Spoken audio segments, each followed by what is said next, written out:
Let me tell you about the day the new girl walked into our classroom. I didn't know it then, but I was about to spend the rest of my life telling this story. To my kids, to strangers at bars, to anyone who'd sit still long enough to listen. Because what I saw that year, I still don't have the right words for, and I've had a lot of years to find them. Her name was Marin Cade, and when she got off that transport bus, she counted the exits before she counted the people. That's where this starts, with a girl who couldn't stop counting exits. Like, you have to understand what the world was like back then, after. I was 16. We lived in a city called New Halford, which wasn't really old enough to be called anything yet. The old Halford had been a coastal town, the kind with fishing boats and a clock tower, and people who'd lived there for 200 years. Then the Seld came down out of the sky one night in the spring of 2179 and turned the whole thing to glass. I don't remember it. I was a baby. My mom carried me 40 kilometers inland in a grocery cart, and she still won't talk about that night, not even now. But I grew up in the new city they built after. Towers of grown carbon and printed stone, all of it going up so fast you could watch a building finish itself on your way to school. Drones stitching the sky together. Trams that ran silent on magnetic line. It was a beautiful city in the way that scar tissue is sometimes beautiful, smooth where it shouldn't be, too new. By the time I was in school, the war was something that happened far away, up there. We learned about it the way you learn about weather on another planet. The Seld Dominion held the outer colonies. Humanity held the line at the Tannhäuser Reach, which was just a word to us, a place none of us would ever see. There were soldiers up there. We knew that. We had a moment of silence on the anniversaries. We wore the gray ribbon in the spring. But it wasn't real. Not the way your phone is real, or the cafeteria food, or the girl 2 seats over you can't stop thinking about. Then they started sending the soldiers home. Not the dead ones. We were used to those, the living ones, the young ones. There was a whole program about it, the Reintegration Act, and the gist of it was this. A lot of kids had gone up too young. The war had eaten people faster than the academy could grow them, and at some point somebody decided that a human brain at 15 learns faster than one at 25. Learns combat faster. Learns alien languages faster. Adapts. So they took the kids who tested high. The ones who scored off the charts on the spatial stuff, the reflex stuff. They took them up and they trained them and they used them. And then, when the war started winding down at the Reach, somebody in a clean office very far away realized you can't just hand a 17-year-old a discharge and tell her good luck. Legally, she was still a minor. Legally, she still had to finish school. So they sent them back, down to the cities they'd left, down to the classrooms. And that, my friends, is how a girl who had killed more Seld than the entire defense grid of our city ended up sitting 2 desks behind me in Mr. Annen's history class on a wet Tuesday in October. Aye. I want to be honest with you. The first thing I noticed about Marin Cade was that she was pretty. I'm not proud of it, but I was 16, and that's the truth, and I promised I'd tell you the truth. She came in late on her first day, not because she was disorganized. I learned later she was never late for anything in her life. She came in late because she'd been standing in the doorway for a full minute, and I only know that because I was the one facing the door. She just stood there, looking at the room. You ever watch someone read a room? Not like a normal person where your eyes find your friends and the teacher and the clock. She read it like she was looking for something. Her eyes went corner to corner. Window, door, the vent up near the ceiling, the other door, the one that connected to the supply room, the big bank of windows that looked out over the courtyard. Then she walked to the back, to the desk in the far corner, the one against the wall, where you could see the whole room and both doors at once. There was already a kid sitting there, Marcus Webb, and she stopped next to his desk and just looked at him, didn't say anything. And Marcus, who was a foot taller than her and the kind of guy who thought he ran our grade, picked up his stuff and moved without a word. He couldn't have told you why. I asked him later. He said, "I don't know, man. She looked at me and my legs just decided." So she sat in the corner, back to the wall, and she put her bag down on the desk in front of her, not under it, like she wanted to be able to grab it. Mr. Anand introduced her. "Class, this is Marin. She's joining us. Let's make her feel welcome." And she said, "Thank you," just that, quiet, polite. Then Devin Ortiz, sitting near the front, dropped his tablet. It cracked flat against the floor, loud, a sound like a slap. Everybody flinched a little. You always flinch at a sudden noise. But Marin didn't flinch. She moved. It was so fast that half the class didn't even see it. 1 second she was sitting there with her hands folded. The next she was half out of her chair, weight forward, one hand flat on the desk, the other already down low at her hip, reaching for something that wasn't there. And then she stopped, caught herself. You could see it happen. You could see her realize where she was. She sat back down, slow, and put her hands back on the desk, and she stared straight ahead at nothing. Nobody said anything. Mr. Anand cleared his throat and kept going. But I'd seen it. I'd seen her reach for a weapon that wasn't on her belt anymore, and I'd seen her face while she did it. There was no fear in it. That's the part I couldn't shake. When that tablet hit the floor, every other person in that room felt a little jolt of animal fear, the lizard part of your brain going danger. She didn't feel fear, she felt ready. Her face was the calmest thing I'd ever seen in my life, and it scared me more than anything has scared me since. Ay. For about 2 weeks, nobody talked to her and she talked to nobody. We knew she was a vet. It wasn't a secret exactly. There'd been a notice from the school about how some students would be coming back through reintegration and we should be sensitive and patient. But notices like that go in one ear. We figured it meant kids who'd had a rough time. We didn't picture this. She did the work. That surprised me. She did all of it perfectly, and she did it fast. Mr. Anand would set us a reading and you'd look over and she'd already be done, sitting there with her hands folded, watching the door. She answered when called on, short answers, right answers. She never raised her hand. She ate lunch alone, always in the same spot, a table at the edge of the cafeteria, back to the wall, facing the room. She ate fast and clean, and she watched everything. You'd think you were being subtle, sneaking a look at the new girl, and her eyes would already be on you before you'd finished turning your head. People made up stories about her. Of course they did. We were teenagers. We are the cruelest and stupidest creatures God ever made. Some kids said she was crazy. Some said she'd been kicked out of the army for snapping. Some said she'd never been in the army at all, that the whole vet thing was a cover, that she was somebody's kid hiding from something. There was a rumor she'd killed a man with her hands during training. There was a rumor she had metal in her spine. There was a rumor, this one I remember because it turned out to be partly true, that she didn't sleep. Leela Chen sat next to her in chemistry. Leela said that one day she'd looked over and seen Marin's forearm where her sleeve had pushed up, and there was a scar that ran from her wrist all the way up past her elbow, thin and white and straight, like a seam. Leela said it didn't look like an accident. It looked like something had been put in and taken out. I didn't believe half of it, but I watched her. I couldn't help it. I'd catch myself in the middle of a lecture just looking at the back of her head, trying to figure her out. Because here's the thing about Marin Cade, that none of the rumors got right. She wasn't crazy. She wasn't cold. She wasn't dangerous in the way people meant when they said it, like a snake, like something you'd want to put behind glass. She was tired. I only figured that out the day I actually talked to her. IV. It was raining. It was always raining that fall. I'd stayed late to finish a lab, and when I came out the side door into the courtyard, the rain was coming down in those fat, heavy drops that bounce when they hit the ground. The courtyard was empty. The lamps were on. Even though it wasn't quite dark, throwing those cones of yellow light through the rain. And she was sitting out in it. On the low wall by the dead fountain.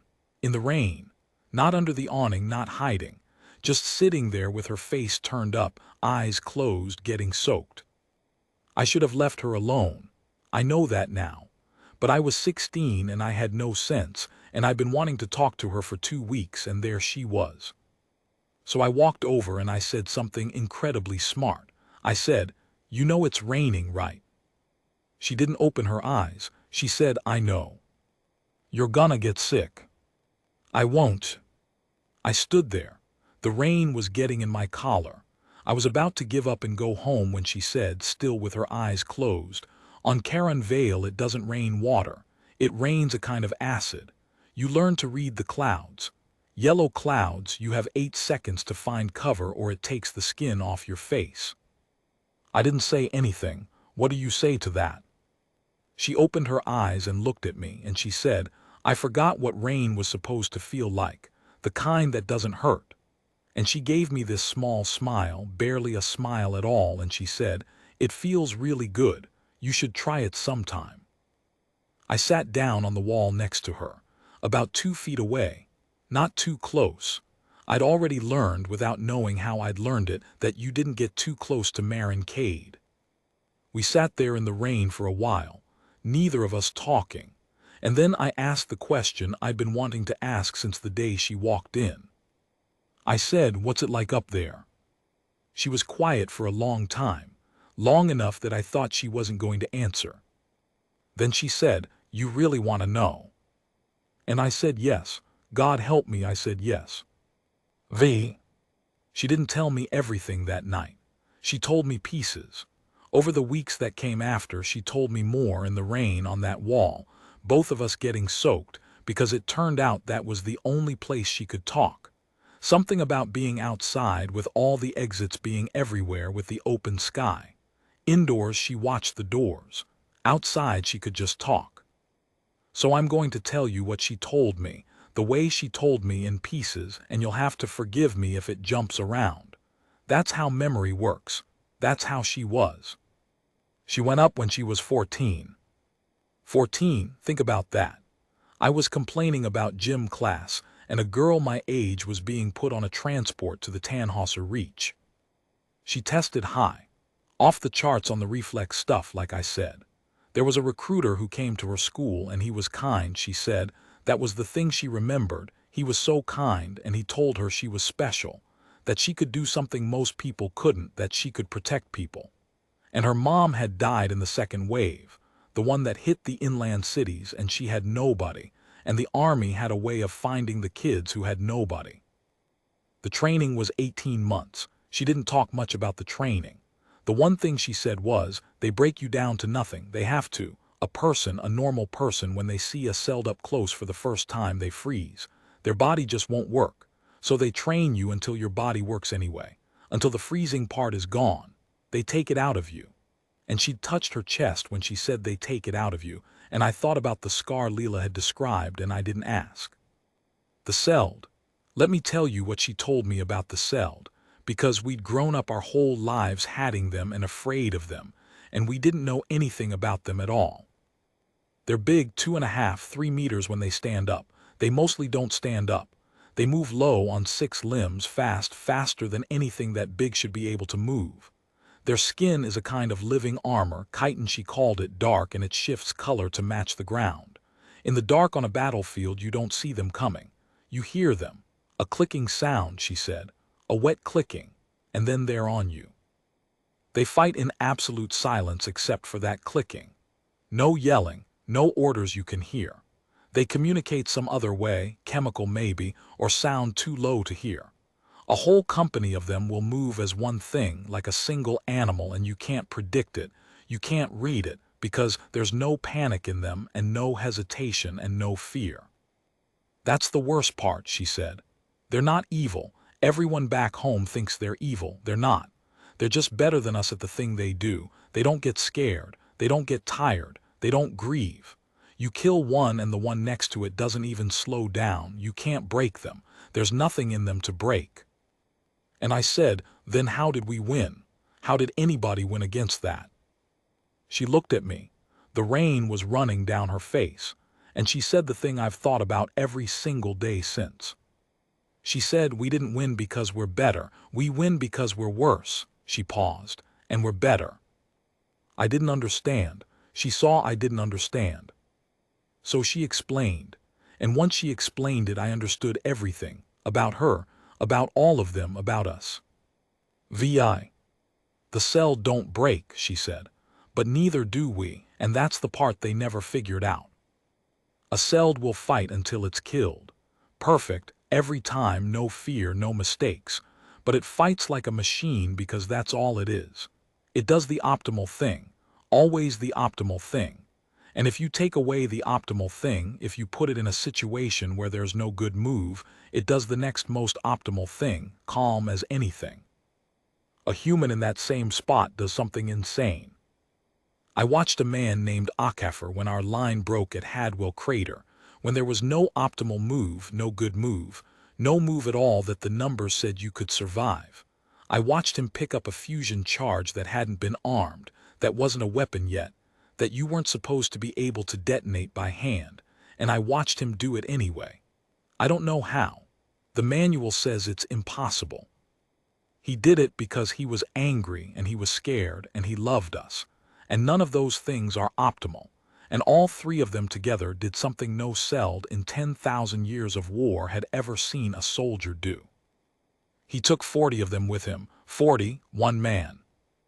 That's the thing they can't model. We do the impossible thing, not because we're brave. Half the time it's not even brave, it's just that we're too stubborn or too stupid or too in love with each other to do the smart thing and run. We're animals that learn to talk and we never stop being animals. And up against something that's pure cold, perfect logic, an animal that won't quit is the most terrifying thing in the galaxy. They have a word for us, she said. The Celd. We captured some of their comms, decoded them, and they have a word they use for humans. It doesn't translate cleanly. The closest we got was the ones who should be dead. She laughed when she said that. It wasn't a happy laugh. That's us, she said. The ones who should be dead. We win every fight we have no business winning, and we lose people doing it. We lose so many people, but we win. And the Celd can't understand it, and they can't stop it, and after a while they started to, I don't know if fear is the right word. They started to avoid us. They disengaged from human units. They learned that fighting us cost them more than it was worth, even when they won, because of what we do on the way down. We're not the strongest species out there, she said. We're not the smartest. We're not the fastest or the toughest. But we are the only ones who will keep getting up. We will keep getting up forever. We will get up with our spine broken and our friends dead and the whole sky on fire, and we will get up one more time than you killed us. And that is the only thing that's kept this whole species alive. The rain had eased off. It was just a drizzle now. The lamps buzzed. And then she said, quiet, almost to herself, I got up so many times. I don't know how to stop getting up. That's my whole problem now. There's nothing left to fight, and I still wake up at 400 ready to fight it. I didn't know what to say. I was 16. I didn't have anything for that. So I just sat with her. And after a while she said thank you for sitting. And we walked to the tram together and we didn't talk, and that was the first real conversation I ever had with Marin Cade. VII. Things changed a little after that. Not a lot, but a little. She started to let me sit with her at lunch. Not every day, but some days. She never relaxed exactly, but she relaxed near me, if that makes sense. She'd still face the room. She'd still track every person who walked in. But she'd talk to me while she did it, and sometimes she'd even laugh. This short, surprised laugh, like the sound got out before she could stop it. A few other kids drifted in. Leela Chen from chemistry, who was braver than the rest of us and just walked up one day and sat down and started talking like they were old friends, and somehow it worked. A quiet kid named Theo who didn't say much, but Marin seemed to like that about him. Devin Ortiz, who dropped the tablet that first day, and who apologized to her about it weeks later, and she looked at him like he was insane and said, for what? Because she'd already forgotten, it had meant nothing to her, the thing the whole class still talked about. She was getting better. I really believed that. I told myself she was getting better. But I saw the other stuff too. I saw her in the hallway when the bell rang once, the new loud bell they'd installed, and I watched her go white and put her back to the lockers and breathe, just breathe, eyes moving until it passed. Took maybe 4 seconds. Then she straightened up and walked to class like nothing happened. I saw her flinch when a maintenance drone came around a corner too fast. I saw her one time when coach made us run the track and somebody set off a starter pistol for the sprints. I saw her drop. Flat to the ground. Instant. No hesitation. The way you drop if you'd learned that the half second you spend deciding to drop is the half second you die. And then she got up, and her face was that calm, terrible, ready face, and the whole gym class stared at her, and she just got back in line. The kids who'd made up stories about her stopped making up stories. It's not fun to make up stories about somebody once you've seen the real thing. The real thing isn't a rumor. The real thing is a girl your own age who learned to hit the dirt at the sound of a pistol, who learned it so deep she couldn't unlearn it, and you understand all at once exactly what that means about where she's been. But not all of them stopped. There's always somebody who doesn't stop. His name was Kel Ravner, and I have to tell you about Kel because Kel is part of how this ends. VIII. Kel Ravner was the kind of guy every school has. Rich dad, big shoulders, the sort of casual meanness that comes from never once in your life facing a consequence. His father was somebody in the defense contracting world. The companies that built the ships, the guns, the armor. The companies that got very, very wealthy off the war that ate kids like Marin. And Kel carried himself like the war was a thing his family owned. Like he understood it. Like he was practically a soldier himself by association. He decided early that Marin was a fake. I don't know why. Maybe because she didn't look like what he thought a soldier should look like. She was small, quiet, a girl. Maybe because she never reacted to him and guys like Kel can't stand being ignored. Maybe because his whole sense of himself depended on the war being a glorious clean thing his family was on the right side of, and here was this broken silent girl who was the actual war, the real thing, the cost of it, sitting in his classroom flinching at bells. And he couldn't stand that either. So he started in on her, little things at first. He'd salute her in the hall, mocking. He'd call her soldier in this voice. He'd say things like, "How many'd you really kill, huh? Or were you just a clerk up there?" He had a whole bit about how the reintegration kids were fakers, how anybody who actually saw combat wouldn't be sitting in a high school, how it was all a story they told for the benefits. Marin never reacted. Not once. He'd say his stuff and she'd look at him for a second, this flat, patient look, and then she'd look away. Like he was weather. Like he was a thing that was happening that didn't concern her. That made it worse. Of course it did. Guys like Kel, the only thing they can't take is being treated like nothing. It built all through November. I watched it build. I told her once, I said, "You should report him." And she gave me this look, almost amused, and she said, "Theo, I have been shot. I have been on fire. A boy whose father builds the guns is not a problem." And she was right. I knew she was right, but I also saw something in her face I didn't like. Because Kel wasn't a problem to her the way a Seld was a problem. But he was a problem in a way she didn't have the tools for. The army had taken the freezing part out of her and trained her body to do the impossible against an enemy. It had not trained her for a stupid, cruel boy who wanted to feel big. The thing that finally happened on a Friday in early December. And it's the reason I'm telling you this story. Because what happened that Friday is the day I stopped thinking I knew what a human being was capable of. The day I learned what those kids actually were. What they'd been made into, and what was still left in them underneath it. It started with the lockdown. You have to understand, lockdowns weren't unusual. Not back then. The war was winding down at the Reach, but the Seld weren't gone. There were raiders, splinter groups, remnants of broken Dominion fleets that didn't get the message the war was ending, scattered across the systems, picking at soft targets. Most of them got picked off by orbital defense before they ever got near a population center. Most of them. We'd had lockdown drills our whole lives.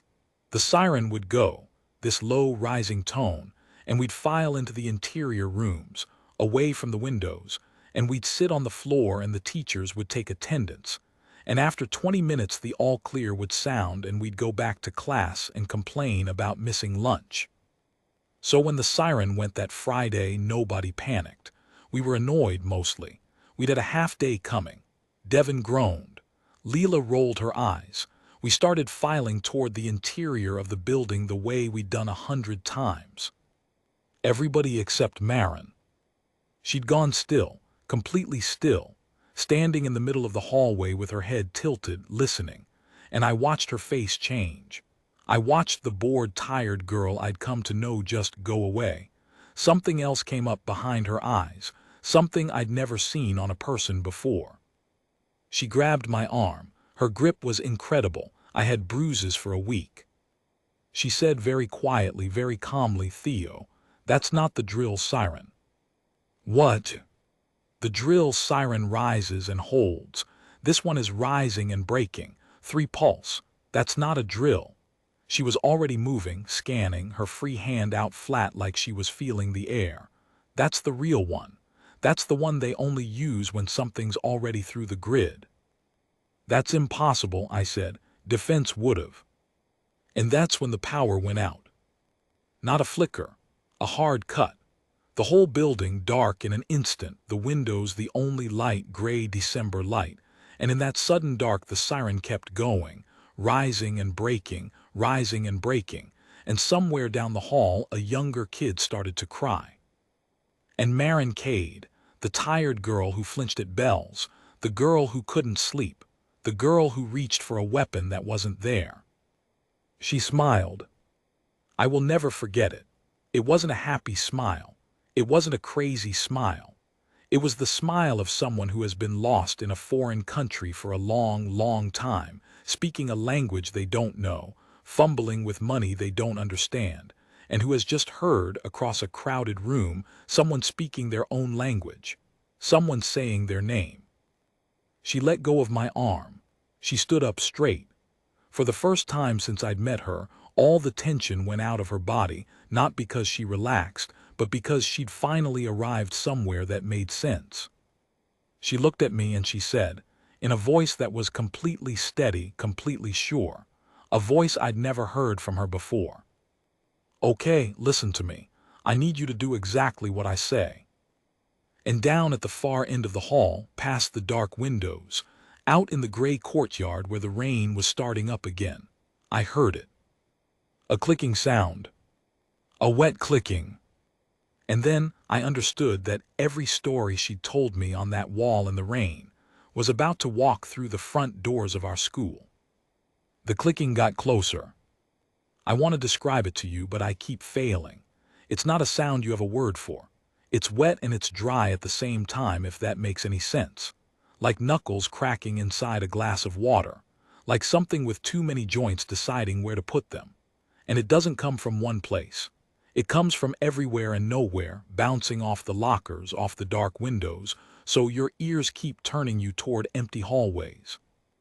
The whole building had gone silent under the siren. 300 kids and 40 teachers, and not one of us was breathing right.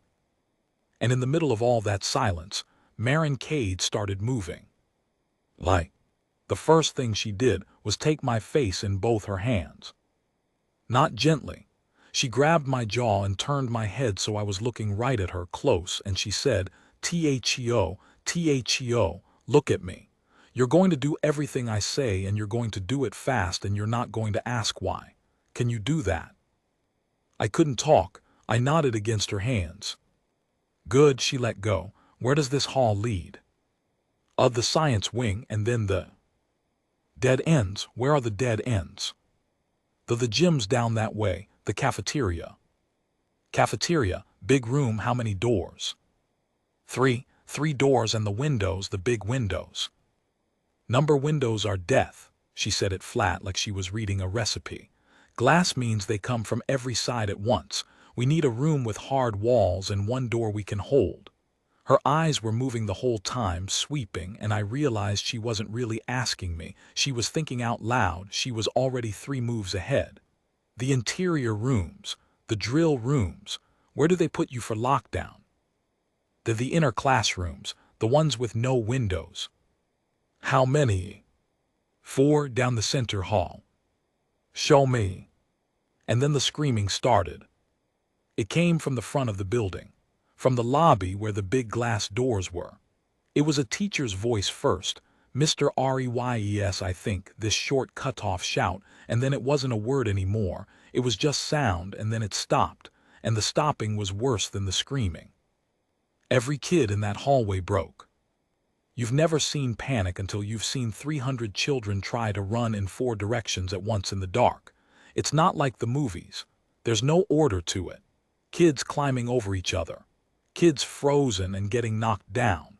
A girl I'd known since I was 6 just standing there with her hands over her ears, not moving, not making a sound. Teachers yelling instructions nobody could hear. The herd surging one way, then the other, slamming into the lockers, and underneath all of it that wet clicking getting louder and closer and splitting, becoming 2 sounds, 3, coming from more than one hall now. I felt myself start to go with them. The herd. Your body just wants to run with the herd. It's older than thinking. Marian grabbed the back of my collar and yanked me out of it. And then she did something I still don't fully understand. She took a breath, and she shouted. It wasn't loud exactly. I've heard louder, but it cut through everything. It had a shape to it, an authority, a frequency that went straight past your panicking brain and hit the part of you that's still 4 years old and still believes that somewhere there's an adult who knows what to do. She shouted, "Everybody stop, stop moving, eyes on me." And this is the part they did. Not all of them, but enough.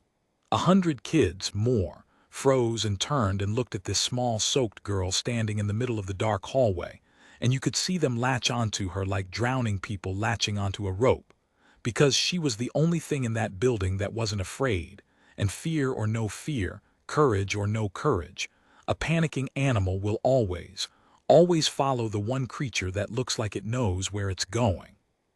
"You're not going to run," she said, loud, steady, slow. "Running gets you killed. They are faster than you.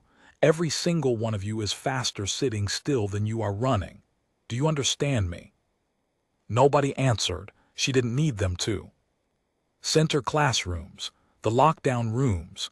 Go there now, walk fast, do not run, do not push. The people in front of you are not your enemy. Teachers, count your kids. Older students, you carry the little ones who can't keep up.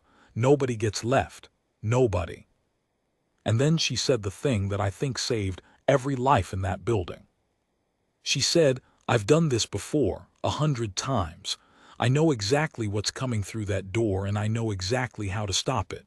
You are not going to die today, not one of you. I will not let that happen. Now move." They moved. God help me, they moved like she'd trained them their whole lives. Down the center hall, fast and tight, the older kids scooping up the small ones, and it held. The panic held just enough, because one 17-year-old girl had told them she wouldn't let them die, and they had decided, all at once in the dark, to believe her. I'll tell you the truth, I believed her too. Aye. She put them in the 2 center rooms, packed them in, and then she did the math out loud, fast, to herself and to me, because I was the only one she trusted to do what she said without arguing. 2 doors, 2 choke points. They'll come down the main halls because that's where she stopped. The front doors, the glass ones, are there other ways in, loading dock, roof access, gym doors. The gym has the big roll doors to the field. Locked. I don't maybe, coach has the. Assume open, assume everything's open. She was pulling a fire axe off the wall mount as she talked, the little glass front cabinet. She'd cracked it with her elbow without even seeming to think about it. She tested the weight, made a face, put it down, grabbed the long pry bar instead. "Listen to me. This is the most important thing I'm going to tell you. A SCELD doesn't break the door. It's smarter than that. It waits. It listens. It comes from the way you're not looking. So we don't try to be everywhere. We pick one place to die and we make them come to us through it. To die. Figure of speech. But she didn't look at me when she said it. She picked the main hall junction, the spot where 4 corridors met under a dead skylight where anything coming for the center rooms had to pass through. It was a bottleneck, one body wide at the pinch. She put me behind a flipped table with 3 of the bigger kids, Marcuswebb, who'd given up his seat that first day, and 2 guys from the wrestling team, and she said, "When I tell you to pull, you pull. When I tell you to run, you run. The rest of the time you stay behind that table and you keep your heads down and you do not come into the open. Whatever you see, whatever you hear, you stay down, promise me." We promised. And then Kel, Ravner, came around the corner. Aye. He'd gotten separated from his group. He was white, sheet white, all the swagger gone out of him. And when he saw Marian standing in the junction with a pry bar, he actually laughed. This high cracked laugh, and he said, "What ray you gonna do with that, soldier? Huh? What's the little hero gonna?" "Get behind the table," Marian said. "You don't tell me what to." "Kel," she didn't raise her voice. "There are 6 of them in this building, maybe 8. I haven't seen the pattern yet. In about 90 seconds, one of them is going to come through one of these 4 halls, and it is going to be the worst thing you've ever seen, and you are going to want to run, and if you run, you will die. So I need you behind that table with the others, right now, because I do not have time to save you twice." And Kel, to his credit, and I'll give him this much, Kel got behind the table. He crawled in next to me. He was shaking. He smelled like sweat and fear. And he whispered, "She's insane. She's gonna get us all killed. We should run, we should." "Shut up, Kel," Marcus said. And we waited. You don't know what waiting is until you've waited for that. The dark. The siren cut to silence somewhere in the last minute, which was worse. The drip of rain coming through somewhere. 300 kids breathing behind 2 doors down the hall, trying to be quiet, and you could hear it, this huge held breath of a building. And Marian standing alone in the junction, soaked, small, holding a pry bar like it was the most natural thing in the world, her head tilted, listening, reading the building the way she'd read that classroom on the first day, corner to corner, hall to hall, and I watched her decide, I watched her face settle, and she turned a quarter turn to face the east corridor a full 2 seconds before anything came out of it. She knew which hall before it knew. And then it came. I'd heard her describe them, on the wall in the rain, big, low, fast, skin that shifts color. I thought I was ready. I was not ready. It came out of the dark of the East Hall, and the first thing your brain does is reject it. It just refuses. It's too big and it moves too wrong, and the proportions are an insult to everything you know about how a body works. 3 meters of it, low on 6 legs, the front 2 ending in something between a hand and a blade, and the chitin of it drinking the gray light, dark and oily and rippling. And the head, if you can call it that, this narrow wedge with no eyes you could find, just a cluster of sensory pits and a mouth that opened sideways. And the clicking, up close the clicking was coming from inside it, from its chest, its throat, everywhere. It filled the hall. Marcus made a sound next to me, a small broken sound. One of the wrestling team guys started to scramble back away, his body just trying to leave, and I grabbed him and held on, and we both stayed down because she'd told us to, because she'd promised. The Seld saw Marin. It stopped. For 1 second it stopped, and I swear to you, I swear it recognized her, not her face. It recognized what she was, the way she stood, the stillness. It had seen her kind before, up there in the dark, and the clicking changed, went lower, took on a different rhythm. Marin said quietly, almost kindly, in a language that wasn't a language, a string of clicks and a low tone from her own throat, and I realized she was answering it. She was speaking to it. Marin said something back. I asked her later what she'd said. She was quiet for a while, then she told me. The closest translation, she said, was, "I know what you are, you know what I am, only one of us gets up from this." And then it came for her, and she met it. I can't tell you it was beautiful because it wasn't. People who weren't there when I tell them this, they imagine something graceful. A dance. It wasn't a dance. It was the ugliest, most desperate thing I've ever seen, and it lasted maybe 9 seconds, and I have replayed every one of those seconds 10,000 times. The thing was faster than her. That's what nobody believes. She wasn't faster. Nothing human is faster than that. But she didn't need to be faster. She needed to be somewhere it wasn't, and she'd spent 18 months and 3 years of war learning the exact half-beat where a cell commits its weight, the moment it can't change its mind, and she lived in that half-beat. It struck and she wasn't there. It struck again and she was already inside its reach, too close for the blades, and she drove the pry bar up under the wedge of its head into the soft seam where the plates met, the one place she'd told me about without telling me she was telling me, the place they take the freezing out of you so you can find it. And the thing reared and screamed. They do scream. It's a sound like tearing metal soaked in water, and it threw her across the junction into the lockers hard enough that I felt it in the floor. And she got up. Of course she got up. She got up the way she'd told me she didn't know how to stop getting up. The thing was wounded, leaking something dark, half blind now, and it was still faster than her and still stronger than her, and still everything she wasn't, and she got up off the floor with blood coming down the side of her face, and she went back in. This time she didn't have the bar. It was still buried in the thing's head. So she used her hands. She used the thing she'd been built into. And I watched a girl my own age do something to a 3-meter alien soldier that I will not describe in detail because I don't think you'd believe me and I don't want you to. I want you to keep your idea of what people are, because mine got taken from me that day and I miss it. It went down. It clicked twice, slower, and went still. And Marin stood over it, swaying.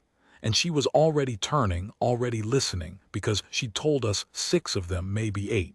And the next one was coming down the North Hall, and she had nothing left to fight it with.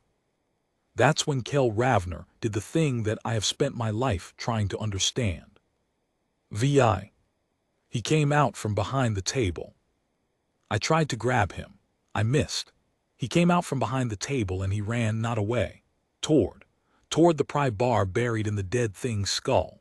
He wrenched it loose, this rich, cruel, terrified boy who'd spent 2 months tormenting her, and he turned and he threw it to her, across the junction, a clumsy bad throw, end over end, and she caught it out of the air without looking because of course she did, and the second cell came around the corner into the North Hall and she was armed again.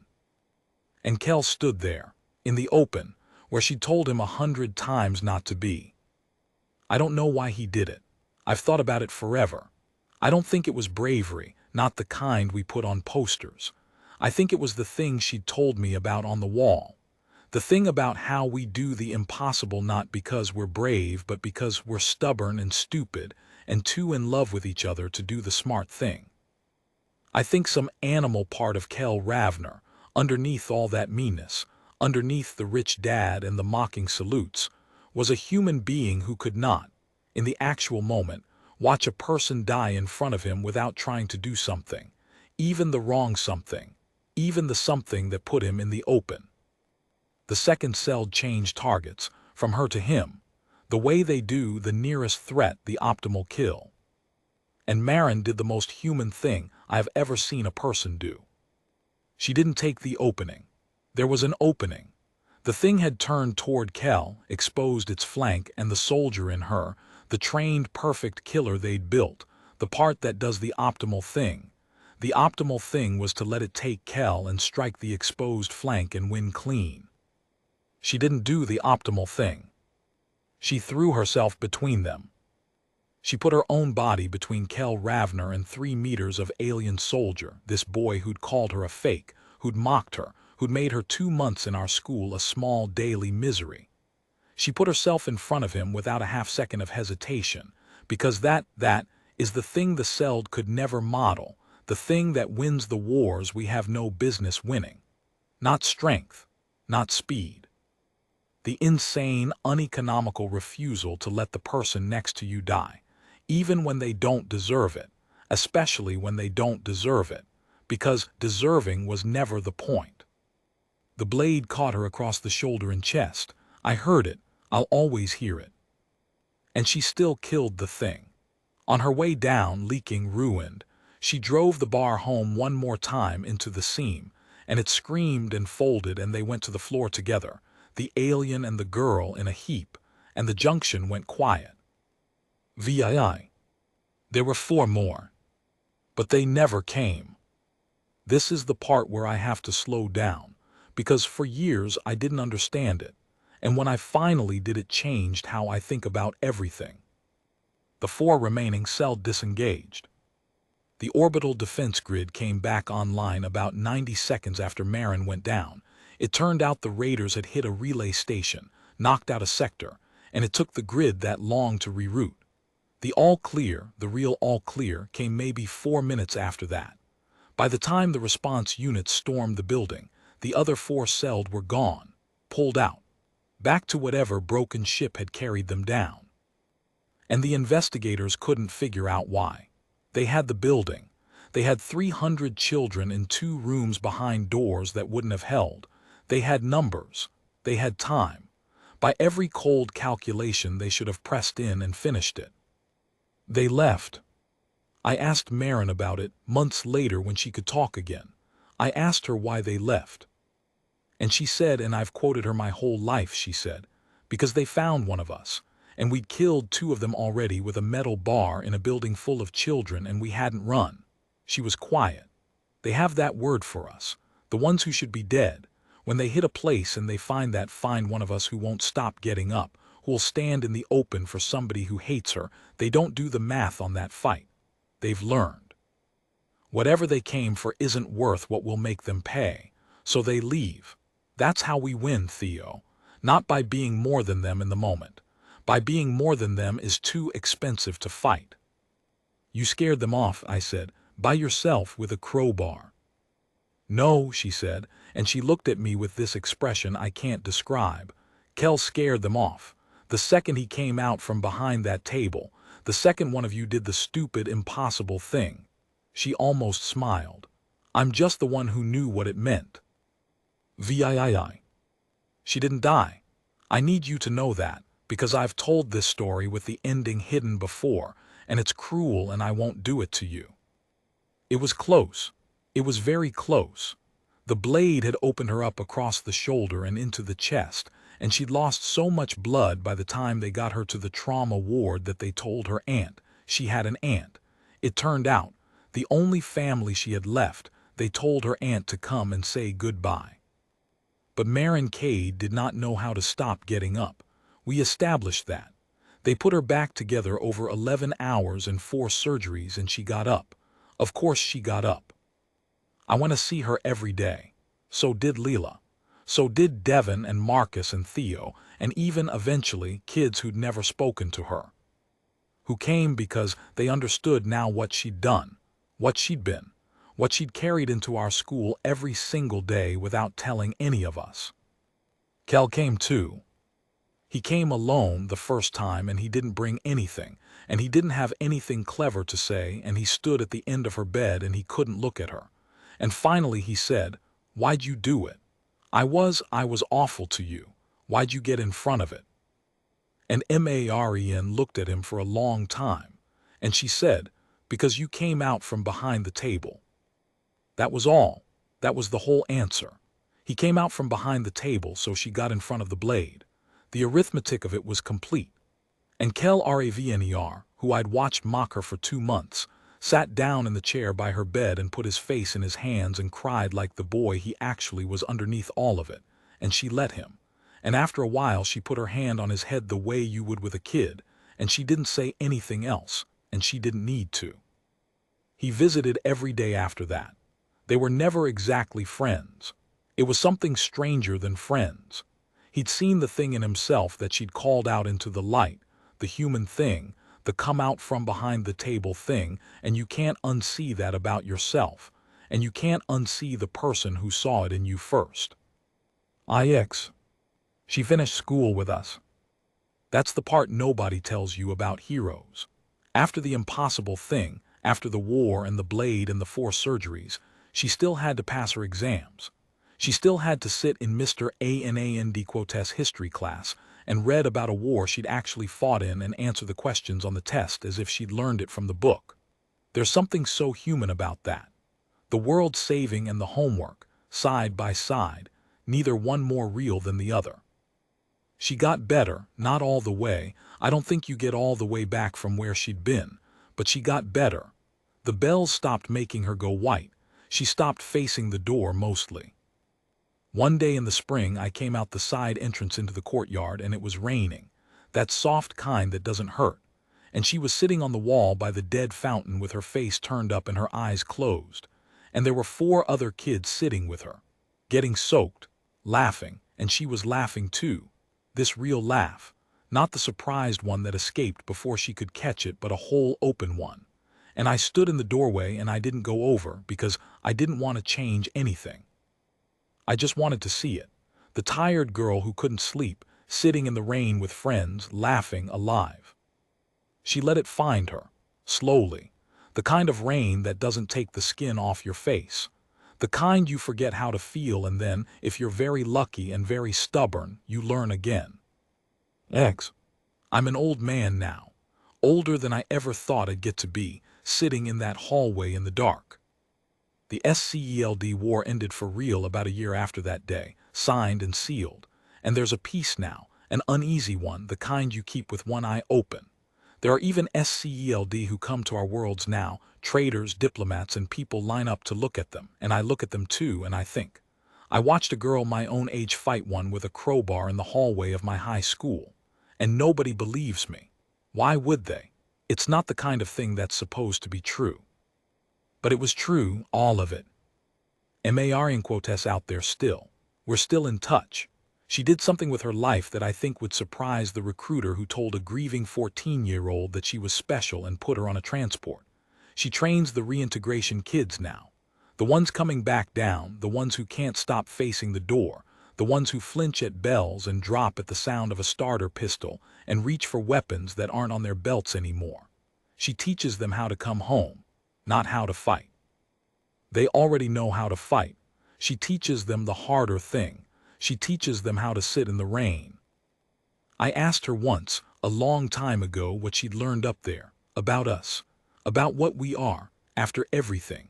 She told me on that wall that we win because we're worse and we're better, and I'd never stopped thinking about it. So I asked her what she'd settled on finally after all of it. And she said this: I've carried it my whole life.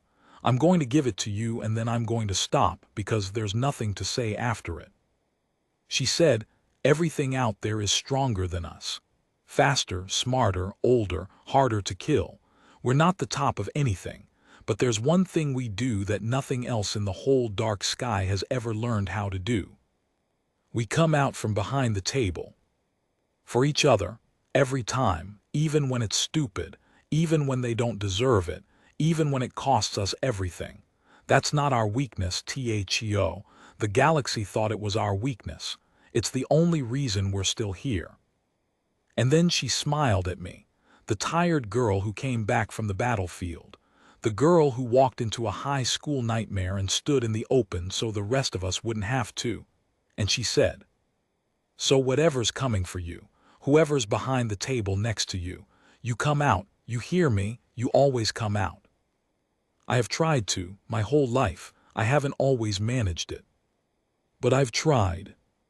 And every time I have, it's been because of a girl who counted the exits before she counted the people, who reached for a weapon that wasn't there, who put herself between a blade and a boy who hated her, and who, in doing it, taught a frightened kid in a dark hallway the only thing about being human that has ever mattered. We come out from behind the table. That's the whole story. That's everything I know.